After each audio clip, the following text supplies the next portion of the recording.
or should I say, 早上好, buenos dias, ciao buhay sang, magandang umaga, soprabat, subsevera, jol an achimayo, sobdayayam, sobspreser. Thank you for joining me today. Over the last year, we've had the opportunity to reconnect following the pandemic. We're building connections as a city and a community, and I'm pleased our council meetings are back in person for all to attend. As a city, we work collectively with our community to help those within achieve healthy, happy lives across our 92 square miles. Over the past year, we've experienced and addressed real critical problems that brought a new set of challenges to our city. This is my 7th State of the City address, and I'm appreciative of our council's support, Fremont's hardworking staff, and our residents and businesses as we continue to shape our city to be a beacon of industry, diversity, safety, and sustainability. With this in mind, I'd like to acknowledge my colleagues on the Fremont City Council. Vice Mayor Teresa Cox, and council members Teresa Kang, Desiree Campbell, Jenny Casson, Yang Xiao, and Raj Salwan.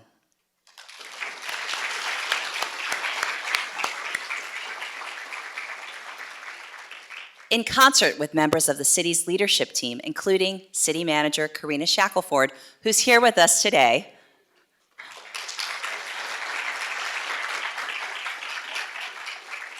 all of our city staff, and of course, our hosts, the Fremont Chamber of Commerce, and all of you. Together, we are working towards advancing citywide goals and initiatives.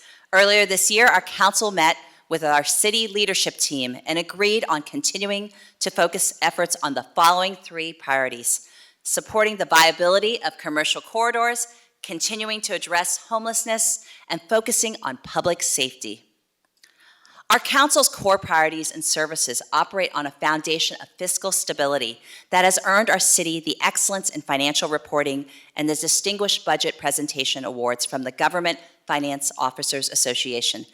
This is Fremont's 39th consecutive year receiving the financial reporting recognition and the 26th consecutive year receiving the budget award.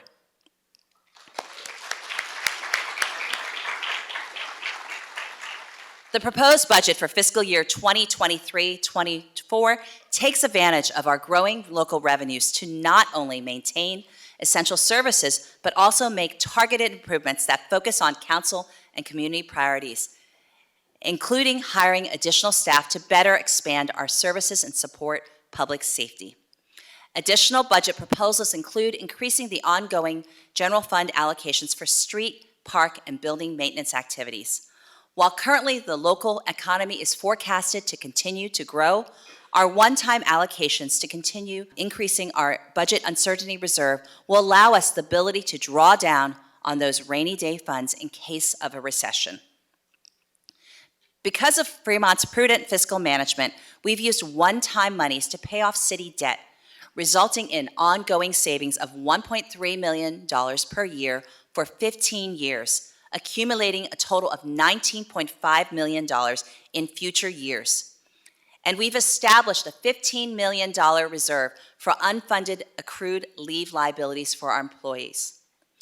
Over the past year, the city has committed $58 million of one-time revenue and savings to fund critical capital projects in the capital improvement program, including replacing park restrooms throughout the city and landscaping over 5 acres of the Auto Mall Parkway median.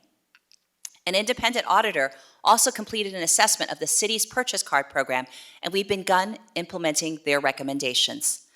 Last month, our city's upcoming fiscal year 2023-24 proposed operating budget was presented to the council, and the second hearing and adoption will be next week on June 13th. This year marked the end of the COVID-19 state of emergency, taking us one step closer to resuming activities we treasured before the pandemic began. While the city's small-scale commercial eviction moratorium has now expired, the city of Fremont was able to assist 130 small businesses with $750,000 in support from the Fremont Small Business Emergency Grant.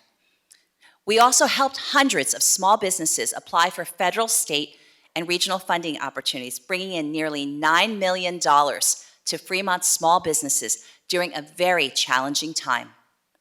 To help our community members, we've added new events, such as this year's highly successful Lunar New Year celebration, Biocom California's Spotlight on Fremont event, and the Spring into STEAM that allowed for greater connections, celebrate diversity, educate our youth, and support Fremont's booming industries. And yet, the COVID-19 pandemic was not the only challenge our city faced. The Great Resignation continued to impact the national labor market, with a total of 4.3 million people in the United States quitting their jobs in August of 2021 in search of better opportunities. As such, we're appreciative of our employees and want to make sure they feel valued. In July, we extended a 3-year agreement with all our employee groups to ensure stability within our organization. To foster further our economic growth and bring additional employment opportunities to the region, we've advanced over a dozen commercial development projects, including the completion of a general plan amendment and the rezoning of the 24-acre Scannell Properties commercial site, formerly the Globe Mall, for industrial uses now under construction. We've also worked along major employers alongside Tesla, Bloom Energy, and other companies to facilitate and permit expansions for new facilities. From an internal standpoint, we expedited the development process by adding a new position to manage these requests. One opening garnered the attention of Governor Newsom, who joined us last July to celebrate the ribbon cutting of Bloom Energy's new flagship Fremont Manufacturing Center, generating hundreds of full-time jobs. And Fremont-based Lamb Research received $18.8 million in incentive grants from the Governor's Office and Federal CHIPS Act, with a commitment to generate 560 new local jobs. Apart from these industry leaders, we've added new up-and-comers to our growing manufacturing ecosystem, including Our Next Energy, Nitricity, Ultima Genomics, and Alexa Pharmaceuticals, which will be celebrating their grand opening soon. Additionally, we look forward to the grand opening of Pape's flagship Fremont dealership, consolidating 3 locations in Fremont and now serving as the company's largest investment in its history. In celebration of our growing manufacturing industry, which already boasts the most manufacturing jobs in California, as well as more clean tech jobs in Fremont than anywhere in the country, we partnered with California Manufacturing and Technology Association for our 11th annual Manufacturing Week. Students at Fremont Unified School District, Mission Valley ROP, Ohlone College, Cal State University East Bay, and others attended 11 employer tours and learned more about the industry as well as the opportunities that come from pursuing a career in manufacturing. To further cultivate our next generation of manufacturing workforce, we continue to support the Earn and Learn Fremont program, along with Ohlone College and Tesla's Manufacturing Development Program. Both offered paid, hands-on experience and encourage careers in advanced manufacturing. Speaking of Tesla, what a manufacturing powerhouse. They recently exceeded 30,000 employees in Fremont, while Ohlone is currently developing a new clean tech manufacturing program in partnership with Fremont companies. To showcase our city's national leadership in the advanced manufacturing sector, we've also hosted multiple delegations, including GoBiz, East Bay EDA, and CMTA. And this momentum in manufacturing is accelerating, with more companies continuing to choose to grow here in Fremont. Other exciting developments in the works include Prologis, on the verge of fully leasing its expansive 4.5 million square foot, 55 buildings portfolio in Fremont Bayside Technology Park. Fremont Unicorn's solar manufacturing equipment maker Nextracker went public on NASDAQ. And President Biden's first bipartisan infrastructure law for the clean tech industry has fostered growth for local battery manufacturers and served as a catalyst for Amprius Technologies, who was awarded a $50 million grant. While EnerVenue has begun operating a 64,000 square foot headquarters and manufacturing facility and is already bursting at its seams. In order to make room for this growth, we've repurposed space for businesses large and small. What was once 42 Silicon Valley and DeVry University campus in Fremont's Ardenwood Technology Park has now become home to Personalis, which brings Fremont's total number of life sciences companies to more than 150. Currently in development is the Frontier Elm Business Center, which will provide over 200,000 square feet of modern industrial space along Cato Road, informally dubbed Fremont's Advanced Manufacturing Row. Located immediately south of the Fremont Tesla factory and near leading companies like UL, Zoox, and Thermo Fisher, this project will add much needed space for the continued expansion of Fremont's thriving industries. Additionally, investment from advanced industries continues to be a major driver in Fremont. I'm pleased to share that Fremont has had record-level investment in our industrial areas, including 2.5 million square feet of new projects, and there's more to come. 9th Street Partners and Clarion Partners have collaborated on a speculative 6-building advanced manufacturing campus, dubbed Campus at Bayside, and is finalizing their building permits with a targeted groundbreaking date for this month. Once completed, the project will add over 400,000 square feet of next-generation manufacturing and R&D space to support the growth for many of Fremont's leading companies. Our industrial segments are not the only ones booming. So are our small businesses. Only 2 of 10 retail spaces are still available to rent in the downtown district. Some of our new downtown businesses include Fremont Food Hall, Honest Restaurant, Folan, Megamart, Decalash, and Aura Skin and Beauty. Also located in our downtown district will be the new Fremont Bank headquarters, which recently won an architectural award for Best Small Office Project in Silicon Valley. We're already counting down the days to toast their grand opening on the project's rooftop bar this summer. With all this activity, our economic development team has been supporting businesses, including partnering with the Fremont Chamber to host our first ever Fremont Restaurant Week, which attracted over 40 participating local restaurants. We also launched a multifaceted Shop Local campaign and established a small business assistance program within economic development.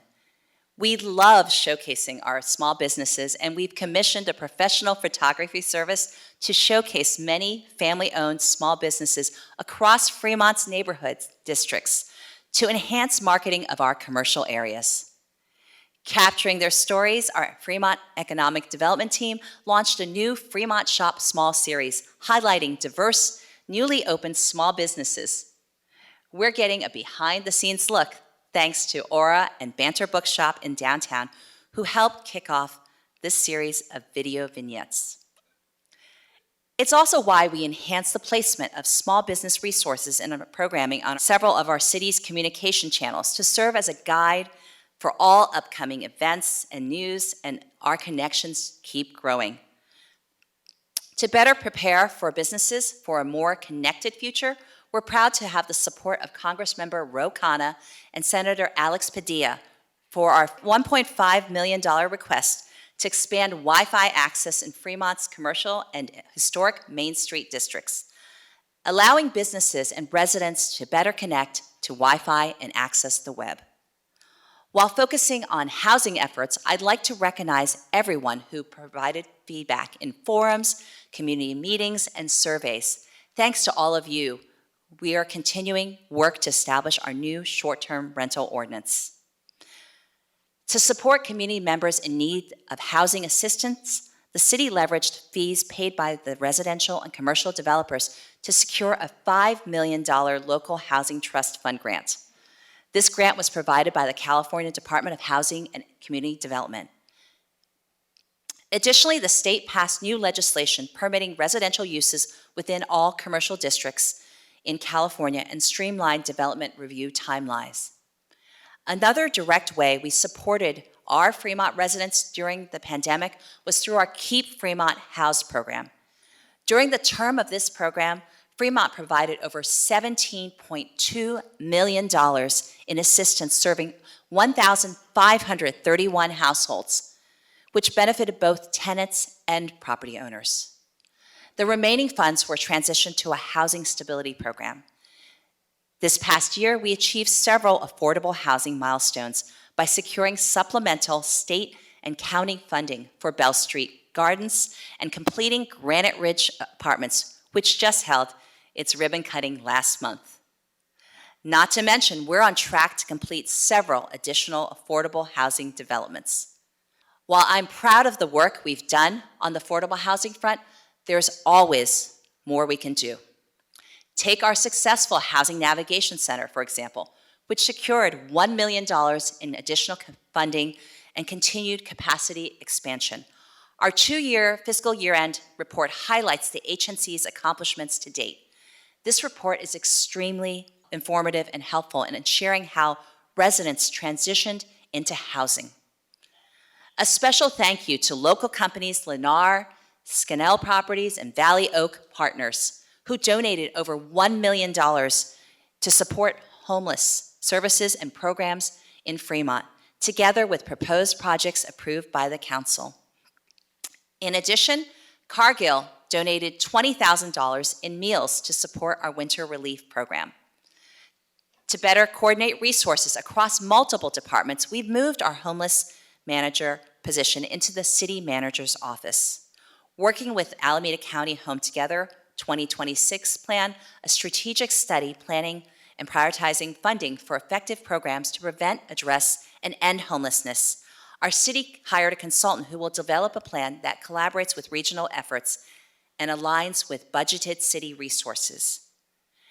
Additionally, we're continuing our city's safe parking program in partnership with our faith-based community, while also increasing our encampment abatement contract, which to date has removed 800 tons of debris annually. Preventing homelessness can be better achieved by addressing the need for more housing inventory.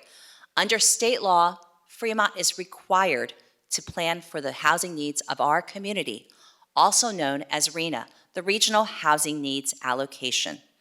Our new targets were set at 13,000 new housing units, compared to 5,500 units in the previous cycle.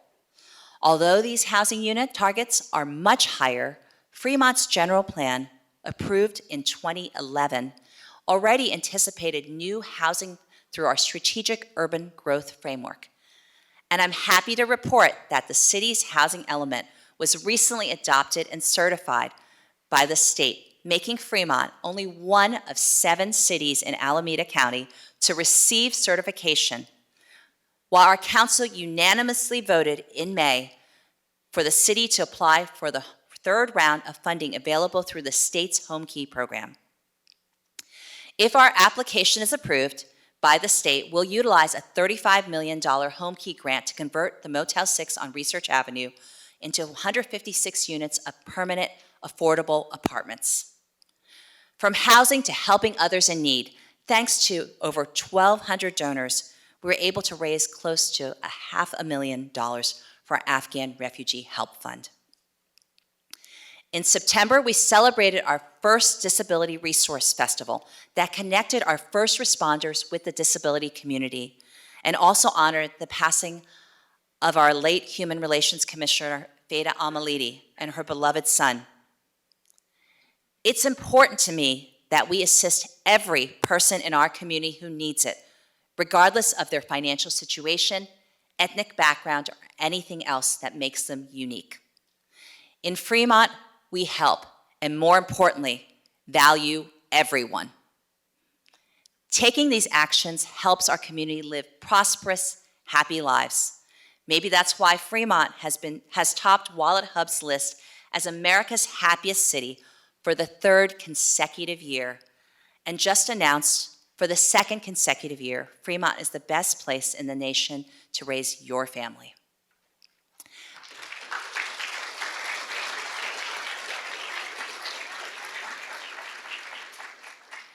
These recognitions reflect our city's remarkable ability to assist our community during moments where it counts.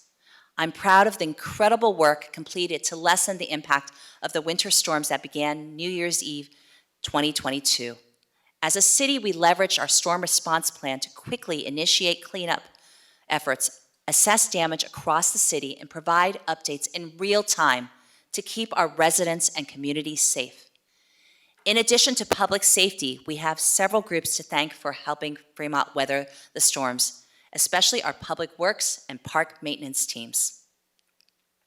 From sandbags to downed trees and abatement concerns, our staff responded within a timely manner to community members during the extraordinary winter storm season, addressing hazards. And to safeguard our digital data, we continue to implement best practice solutions in a coordinated manner. I invite community members to do the same.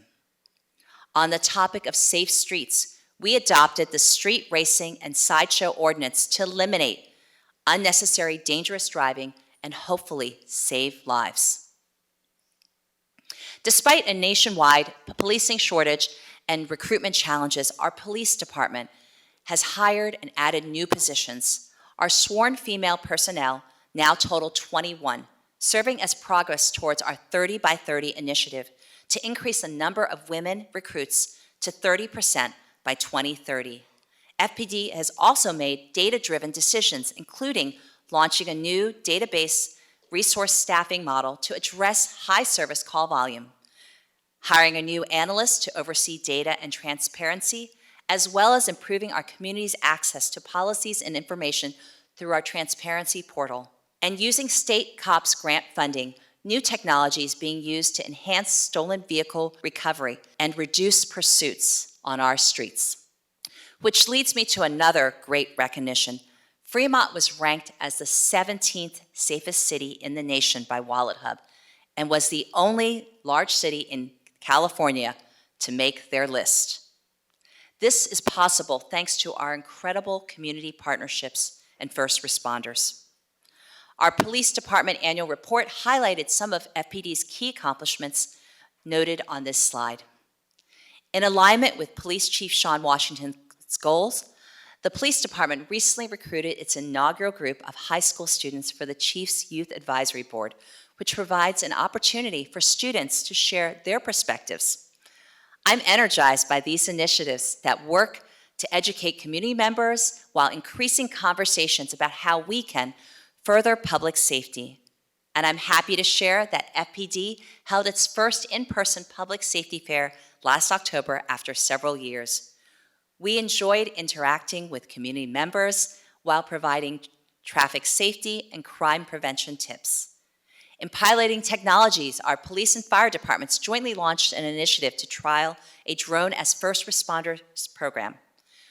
We are one of the first agencies in the United States testing this technology that will expedite first responder deployments. And our fire department piloted the deployment of the Lucas device for cardiac arrest responses, confirming improved continuity of care for patients. Recently, we announced the promotion of Fire Chief Zoraida Diaz, who now serves as the highest-ranking woman in the history of the Fremont Fire Department. I look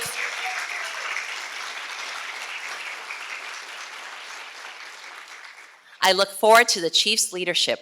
We also welcome Deputy Fire Chief Heather Mosdeen, another strong advocate for women in fire.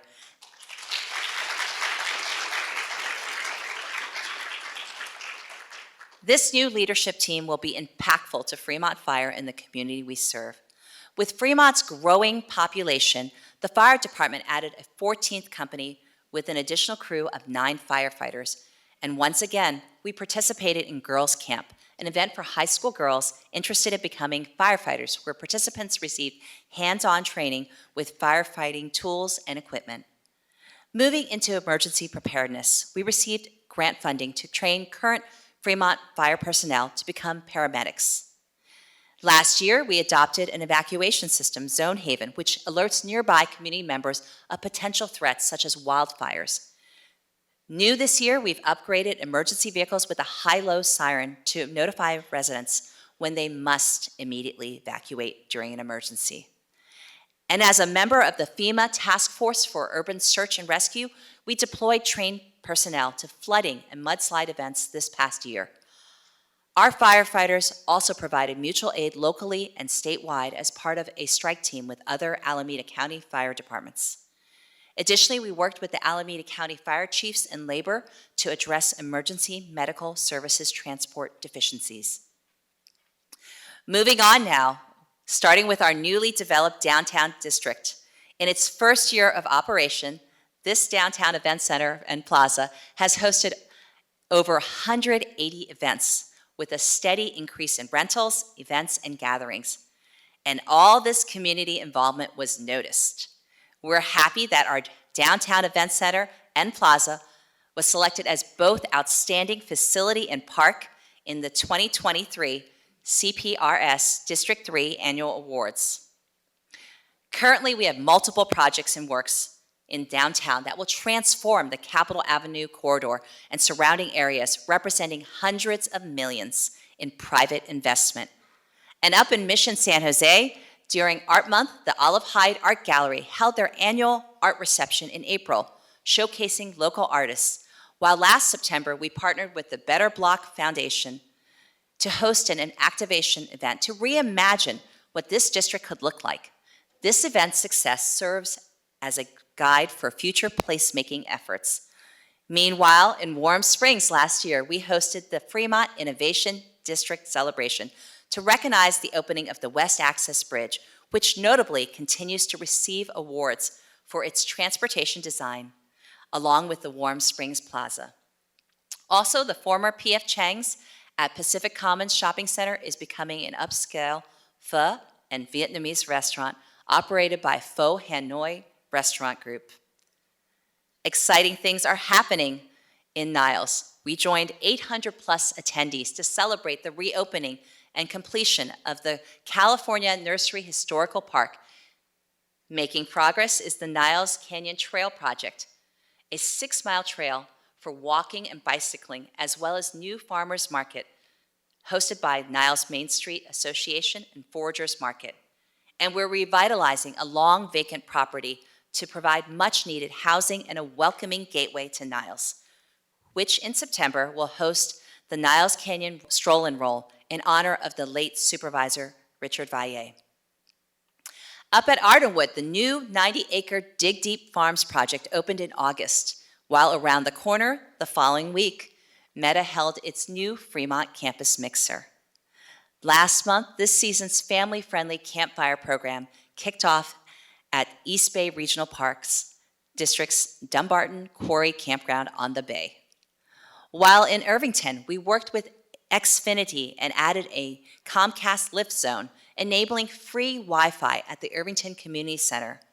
Across the street at Irvington High, Fremont's own Super Bowl champion, Robert Turbin, hosted his charity alumni basketball game, supporting local athletes. Also in the district, Mission Peak Village, our city's first co-housing project on High Street, was approved last month by the Planning Commission, bringing 32 units of housing, including 3 affordable units. And in Centerville, we're revitalizing former businesses. The former Slapface Coffee House is now Renegade by Devout Coffee. A former car wash on Peralta has reopened as Brothers Car Wash, and a former used car dealership reopened as Billy Roy's. And at Artist Walk, we are proud that Momo and Kebab was named by San Jose Mercury News as one of the top 50 Bay Area eateries. Further contributing to Fremont's restaurant scene will be an upcoming higher-end Asian fusion restaurant in the former Elephant Bar space at the Fremont Hub. Thanks to Fremont Creates, a new nonprofit focused on performing and visual arts, we are celebrating art beyond our individual districts, and community collaborations across the city are taking shape with our box art program. Last month, together with FUSD, we recognized National Children's Mental Health Day. Our Youth and Family Services staff jointly showcased a youth art competition with this year's theme of My Happy Place. From big events like our summer concert series, regional sports tournaments, the Chamber's Fremont Street Eats, and more, and to smaller ones such as our code enforcement officer working with the Compassion Network on volunteer cleanup for residents with overgrown vegetation. It's incredible to see our community coming together again in person at these events. And in the great outdoors, Fremont's park planning and design staff works to ensure Fremont's residents have well-maintained parks and trails to explore.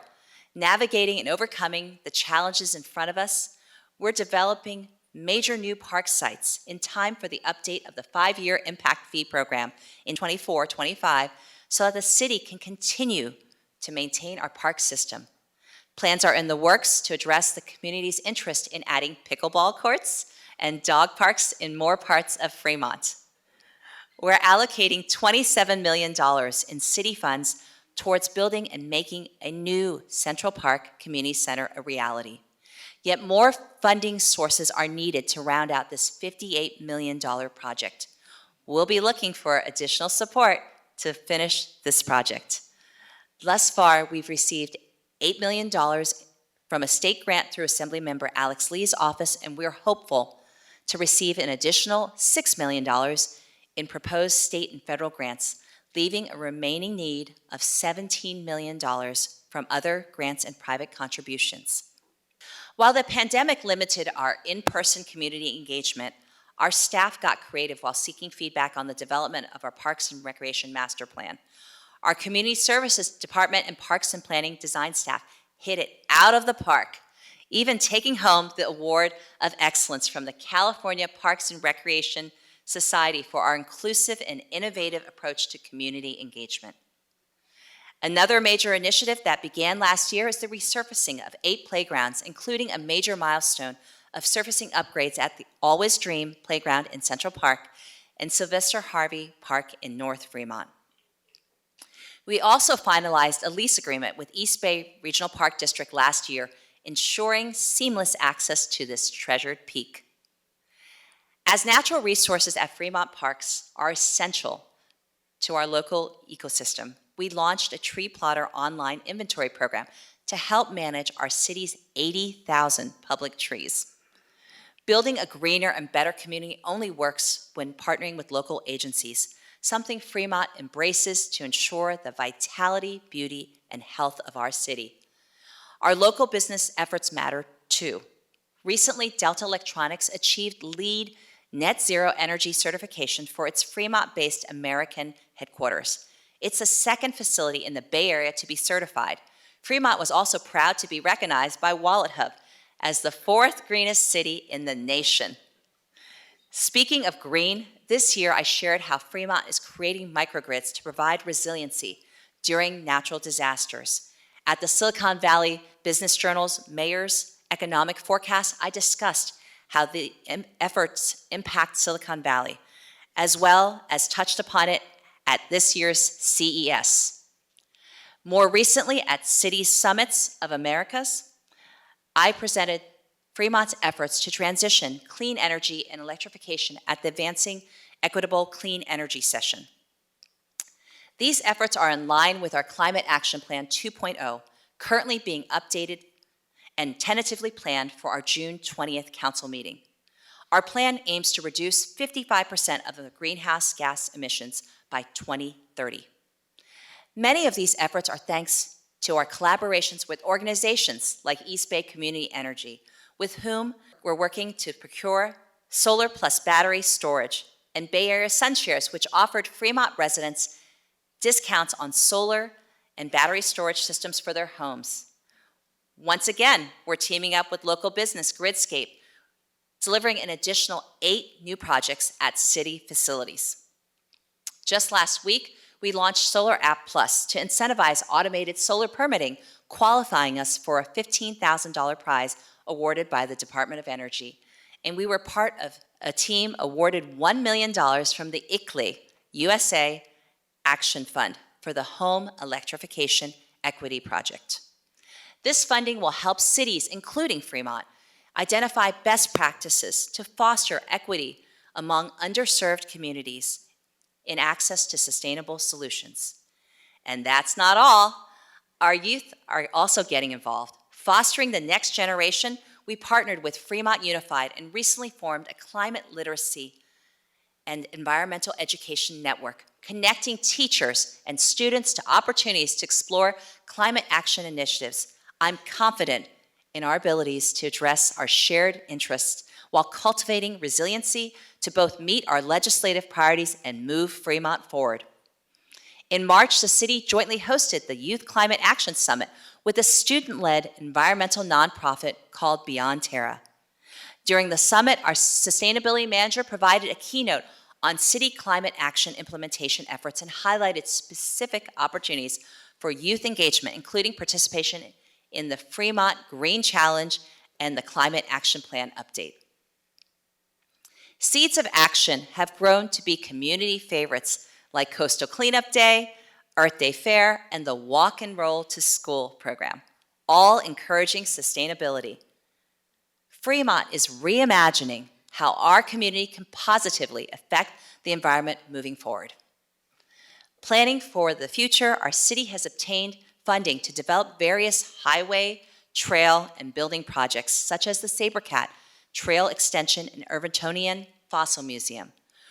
We're continually working on Fremont's traffic signal modernization program to ensure smoother traffic flow and less idling at red lights, and working hard to move the Irvington BART station project forward as well.